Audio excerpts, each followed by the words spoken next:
Hey guys, it's Jake with AG Russell Knives. Today, I am joined with Kyle. How's it going, guys? We're doing episode 2 of Knives 101, and today we're going over the very many different types of locking mechanisms. Bingo. There's quite a few. We got quite a lineup here, so we may have to speed through a couple of them.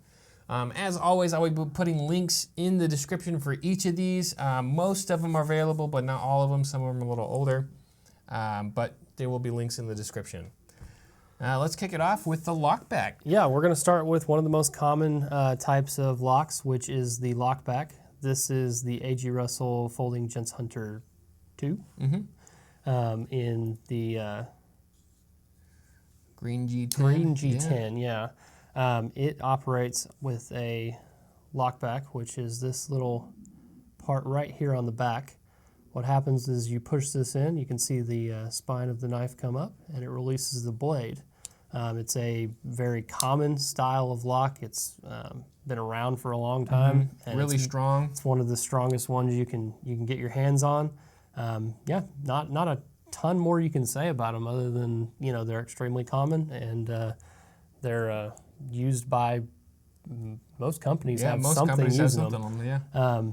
This is the A.G. Russell 3-inch titanium Midlock. As you can tell, it's very similar to the Gents Hunter, the difference being that this lock is actually located a little bit further up on the spine. So you can see this one is at the very bottom, whereas this one is about midway up, maybe not quite in the middle, but pretty close. Yeah. Operates in the exact same manner though. When it's open, you push this in, you can see the spine come up and release the blade, and just closes. So, yep. And then Jake, you want to take that one? This one's the CRKT. Really cool little knife here. Still in the Lockback section of our video here. It is kind of hidden in the blade. See if you can see it here. It is right here. You can see the rocking motion. So that's similarly to how these are going to function. The blade, I don't know if you can see it. It's got a little hook right in the back tang here. See that little hook right there? And that hook gets captured by the spring lock bar here. Not the spring, but the lock bar. Then we move to the next type of lock we're going to cover, which is a liner lock. Really common. Yep, really very popular. common. The first few we'll go through are the most common types that you'll see. This is the A.G. Russell Powerball Dagger, and it uses a liner lock. As you can see, whenever you open the knife, the liner lock is this portion right here that comes up from the frame. And as you can see right here, makes contact with the bottom of the blade, locking it in position. In order to release a liner lock, you'll have to, in this case, push away from or towards the frame, and that releases the lock. So locks, push this in, and it releases. Yeah, really popular. Extremely common. They got some bad rap for a little bit with some companies that were just shirked the job and did a terrible job. Yep. But if you're buying from a good company, they've done the lock well. Yep. And here at A.G. Russell, we won't carry anything that we don't deem We do worthy. have a vetting process, and yeah, it's going to be, if we carry it, it's a good knife. Next, in a similar vein, we have the really cool Bob Dozier Combat Titanium Folder here. It's got that armor-piercing Warncliffe blade, and that is just really cool blade. It has the Dozier Tab Lock, you can see right here. Works very similarly to a liner lock, except instead of only contacting in the very front, it will go all the way, and it acts as the back lock, or the backstop as well. And the backstop is what keeps the blade from going up, here we pull it back here, up away from and going to over traveling, going too far, because actually you want to lock it this way. But yeah, this one has always been a beast, and it's a cool blade. Yep. It's a very, very large knife. Mm-hmm. You want to take Yeah, the next type of lock there, Jake? This one is cool. This is the AC's, really, really popular knife. Often compared to the Chris Reeve Sabenza. This is our remake, so definitely some improvements from the original. But we'll do a full overview on overview video. Yep. We'll cover some more in detail on it at some point. So this one gets into the frame lock. Also a really common, one of the top 3 most common locks here. Part of the frame moves in front of the blade, just like with the liner lock, except instead of being a liner, it is the frame. So you have this piece here, and you're going to push it towards the outside, away from the blade, and that allows it to release the blade. Really strong lock, very popular. Doesn't really have any of the negatives associated with the liner lock, but I think it's a solid type of lock. One downside to the frame lock is if you are using thumb studs to open it and you're placing your fingers onto the lock, the ball detent on the lock will actually push into the blade, so it's difficult to open if you're putting pressure on the lock bar. And so what you got to do is bring your fingers up off of the lock bar, and then it opens easily. Yeah, and sometimes you don't even necessarily have to bring your fingers back, but if you move them low enough on the knife. Or lower, yeah. Yeah, it'll also help you. Because the ball detents up towards the top here. Yep. So even if you're sitting on the frame, but you're down, or if you're sitting on the lock, but you're further down, it'll be far enough down that it won't depress that ball detent and make it to where it's too difficult to open. This knife's not a problem. Really, it becomes a problem when it's a skinnier frame lock. The skinnier ones tend to be harder to operate.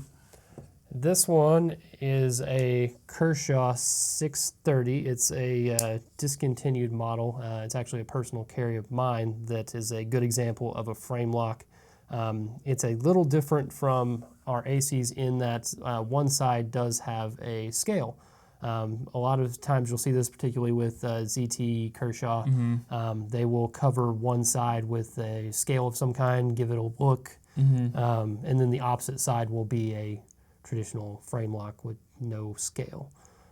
So it operates exactly the same way. Just pull that up and it releases. This one actually, I've discovered, like Jake was talking about, I tend to not have to put weight on the lock here just because the frame's a little bit wider than a lot of knives. So if you do end up with a skinnier knife like he was talking about, they become difficult to open. But this one, because it's a little bit fatter, it's easier to open without putting your fingers on the lock. Right. Next we have the Copper Natrix. This is a cool little knife here. This is using a subframe lock, and so this sub lock bar is not a part of the actual frame. It's a different material, but as it functions, it is not a liner because a liner would be within the frame, and so it is actually part of the frame as it closes. It's part of the frame, but it is a piece that is attached to the bulk of the frame, so it is. It's not kind of a cool design. It kind of minimizes that finger problem because of the subframe. It's a little bit smaller. I personally carry the carbon fiber version, a little bit bigger size, really neat. I've been thinking about the copper version though, because copper will patina over time. The more it will, yeah. So it might look pretty cool. Well, it might have to be a purchase. Yeah. Plus the copper comes in D2 steel, which is nice. There you go. Moving on to start to get into some knife locks that aren't as common or haven't been around as long. We've got the Benchmade 940, which is an Osborne design. This uses the axis lock, which Benchmade is known for. Their patent on it did just expire though, so we may start seeing it outside. We'll see. I haven't seen any. Yeah, I haven't either. And you'll see further along, we have some knives that have similar function, but they're a take on the slightly different. Yeah, they're a take on the same design. So how this operates is when the knife is open, you'll see this little cylinder really is what it is, right here, move up and down, and if you move it down it will disengage from the blade. And if you look at it from this angle, you can see it move up and down. Yeah, the axis lock is a really strong lock. It is. Works.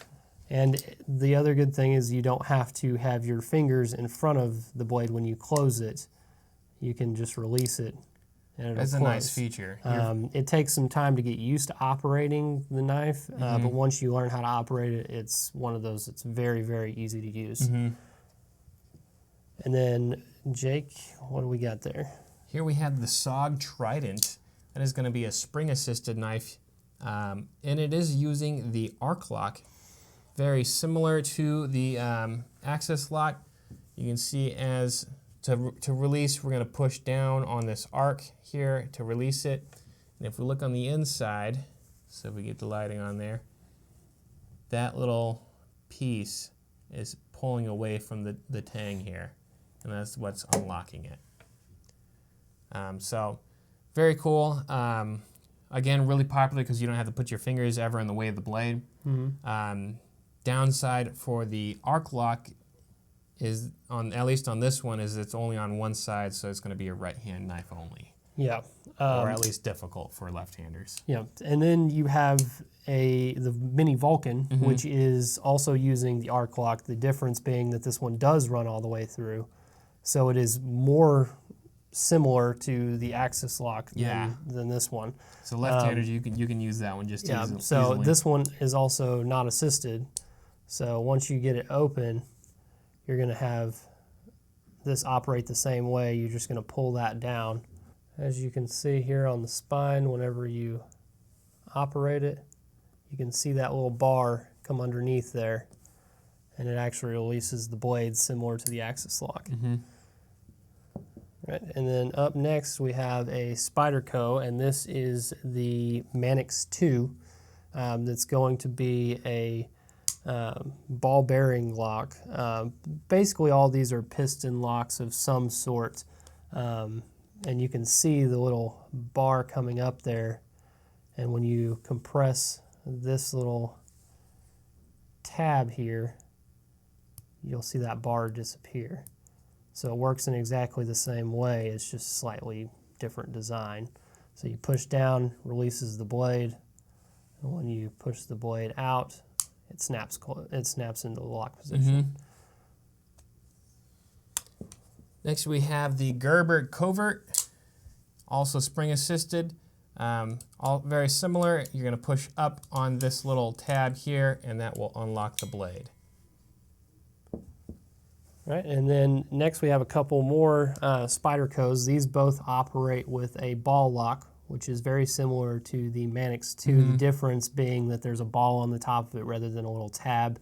But after you have it opened, all you do is pull the ball down, same as you would the other ones, and it opens right up.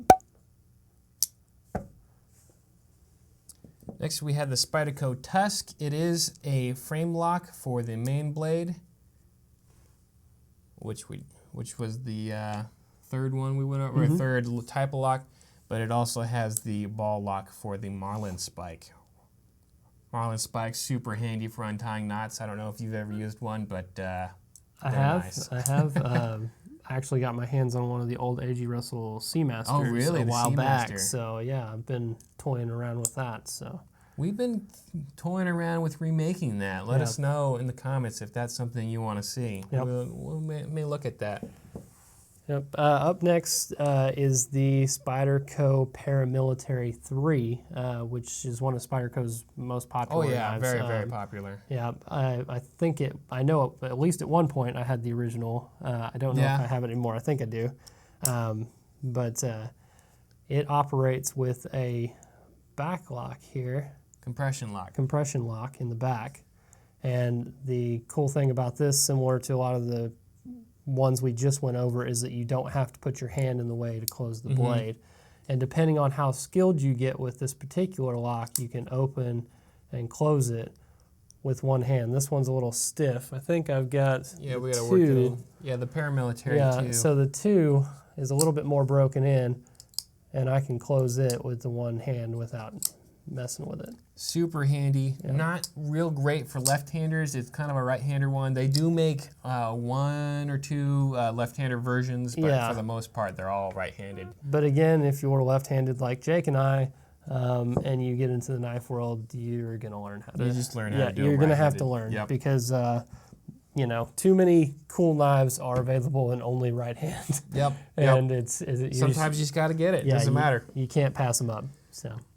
Next, we're going to get into the front lock. This is the K93, and it is using the front lock system. Very similar to the back lock. It's got a little lock bar here, and it's got a little hook on the lock bar, which hooks into the blade tang. There's a little slot here.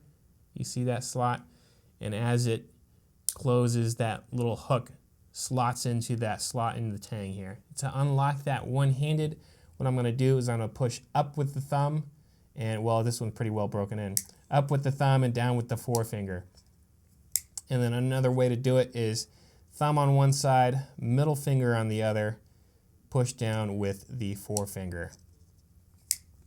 So this is designed in 1993, one of our most popular knives ever. We sold over 50,000 of these, which, to put it in perspective, 1,000 knives is a good knife run for us. If a model sells 1,000, it was a good run. We're at 50,000 of these. Gave 11,000 away. That's not including the 11,000 we gave away to our troops in Iraq. So great little knife.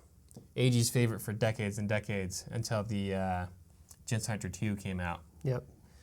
This one is the K87, designed in 1987. Very popular. If you have the original and it's in good condition, very collectible, very valuable. They're very collectible knives. If you have the original, the second version, really any of them other than the ones we just came out with, the secondary market is pretty hot on those right now. So people ask all the time, if they're so popular, why don't you guys make them all the time? And the answer is, they're really hard to make. They are very difficult to make. And if you are looking for one of the old ones, you may check out the Cutting Edge. We get them coming through every once in a while, and you might be able to find one there. www.cuttingedge.com. I'll pop that up on the screen. You can get a lot of secondary knives, a lot of knives on the secondary market that way. Or some of them come straight from the makers. They do. We do have some makers who will sell through the Cutting Edge. So that's a great way to discover new up-and-coming handmade knife makers. And guys you'll see designing for major companies in the future, probably. Oh, yeah. So we've definitely kind of boosted the fame of a number of different knife makers through that program. Anyways, off topic here. It's the same function as the K93. You push up on this frame and down on the knife here. The reason for the difficult manufacturing is because it's all one piece. You have to get that tension just right. It can't snap on you, but it can't be too hard. It's got to be right in the middle. This single frame one do tend to be a little more stiff than the K93. But really popular knife. Neither of these have pocket clips, but the next version. But the K12, the next version that we're going to cover, does come with a pocket clip. So you have that, mainly because we had a bunch of customers calling and saying, "Hey, we'd love a pocket clip on this." So AG designed one with a pocket clip. A lot of people like them without the clip, and a lot of people like them with it. And this is probably more similar to the K93 than the K87, but it's kind of a mashup of the two. It's got some of the more upgraded materials that the K87 has. Natural materials on it. It's got the titanium frame. But it doesn't have it's not a one-piece frame like the K87. So, but it operates the same way. It opens, you pull back on the little tab, and it closes. It's the same operating system, just a little bit different design is all. And then we also have the CRKT Offbeat. Actually, this is the Offbeat 2. Same lock here. You're going to push up on that and down on there. So, a nice budget version. Not going to break the bank. And this one does have a pocket clip. And the K93, you can get a neck knife sheath, a little Kydex sheath. Oh yeah, you can. Yep. Which is also kind of handy. The next one I'm going to go over, this is one of my favorites. This is the Klotzli Swiss Border Guard. It is going to be a button lock. So the button lock is going to be our next one on our locking mechanisms. Really cool type of lock. Again, it has that feature where you don't have to put your fingers in front of the blade as it closes. Button locks do tend to be a right-handed one, but actually it's not that bad with the left hand because you can just close it with one of your other fingers here. So the cool thing about the lock here, or at least the difficult thing about the lock, is on the back here. Here's the button lock. So there's a little ridge, and that's what's closing into the knife slot. That slot is slanted to accept that ridge, which makes it kind of a difficult knife to do. It's a more expensive knife to manufacture, and you see a lot of button locks be more of your high-end. They're typically a little more high-end. Yeah, they're typically more high-end knives. So yeah, whereas the Offbeat that we just showed you won't break the pocketbook, this one is going to be a little expensive. Yeah, this one's in the 300s. Yeah, it's a little expensive, but you are paying for a very, very nice knife. Jake has been contemplating snatching one for a little while. It's nice. I like the paracord. I like it's shop made. Nice titanium scales. They did a really good job. There is a CRKT button lock in the budget range, which functions really well. I was impressed with how well they did for a button lock in the budget range. I'll put a link on that down below. Okay. In a similar vein, this is a Santa Fe Stoneworks knife. You'll recognize the Santa Fe Stoneworks having done work for Kershaw, Spyderco. They'll take a lot of their knives and put different handle scales and stuff on Usually exotic stuff. Yeah, this is actually one of their knives, and this is an orange spiny oyster. Is the material really there. Unique, yeah. Yeah, definitely a unique look, and it also operates with a button lock. You can see, just as Jake was showing you, the little compression there. When you push that in, you get that little nodule out of the way, and you're able to close the knife. So when you push that in, closes right up.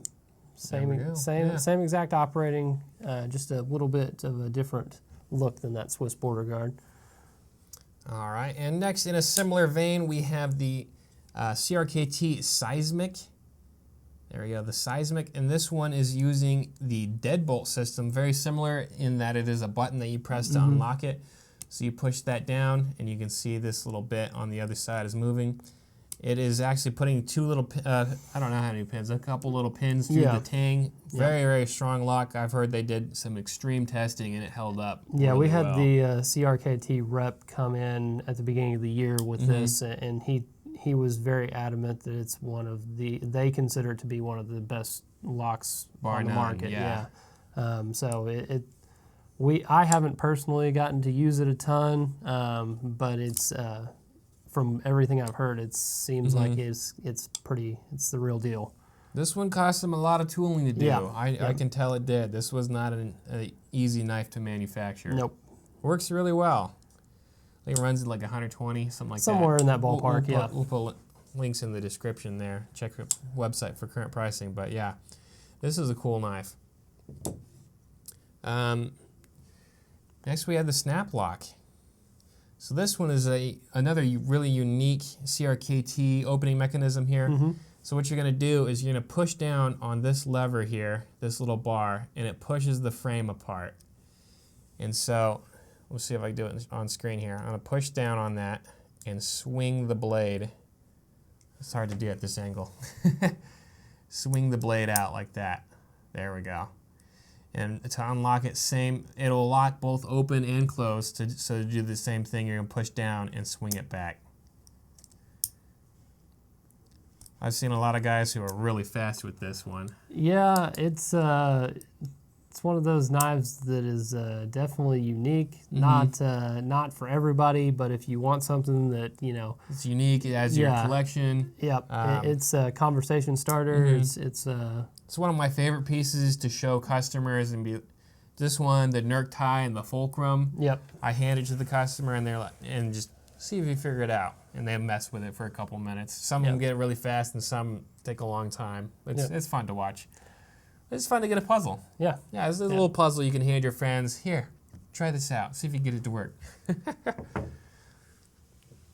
And the last two, I'm just going to go over the last two. They don't lock at all, so it's not really part of this video, but I would feel remiss to not mention them. Yep. This is the Mantis frame, is a friction folder actually, so there's no spring at all. It just has some friction on the pivot, and you're just holding it in using that extended tang. And by holding the knife, it can't shut on you because this tang is trying to pop out into your palm. So as long as you're holding it, it can't close on you. Yep. Essentially, your hand is the lock on that one. So. Exactly. If you stab something really hard, I don't know. You'd probably strike. I don't know. You can even pinch yourself. You'd have to try. Yeah. I wouldn't stab anything with it. Yeah. Don't stab anything with it. Well, we don't in any way advocating stabbing of anything. Yep. Nope. Not with that. Last, we have a slip joint. You can't just not talk about the slip joint. It has a spring in the back here, so there's not a lock, but the spring encourages the blade to be open or closed. This one has a half stop, so it stops halfway. So that half stop kind of protects your fingers, so if you were closing it fast, it would stop halfway, and then you can finish closing it. Yep. So that will complete most of the, at least the vast majority of locking mechanisms. If we missed one, let me know in the comments. Let me know which one I missed and if you like it. And then also, which of these is your favorite? Yep. What's your favorite, Jake? I like the frame locks and the liner locks. Those are probably my favorite. Yeah, I'm a frame lock or an axis lock guy. I like the liner locks as well. Very similar to the frame lock. It just seems like the frame lock knives are usually a little bit beefier though. Yeah. Because that frame is the lock, I feel like. Right. They're a little bit thicker or whatever. Not usually small. Yeah. Frame locks. And then the axis lock, is a one-handed deal, and I just really enjoy that. So, yeah.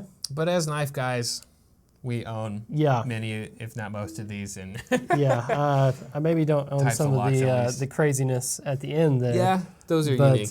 But most of the others, I'll have at least one in the collection that's. But. So let us know which is your favorite. As we get these Knife 101 videos going, let us know which topic you'd like to know about next. There's different things to talk about. You could talk about low points, so the point being low on the blade versus high on the blade. We can talk about different types of blade shapes and which is good for what type of task. Blade shapes, blade steels. If you want to talk about handle materials. Yeah, different type of handles, different types of wood. Yeah. Let us know what you want to know, and we'll see what we'll get that on the list to talk about. Yep. So thanks for watching. As always, have a great one.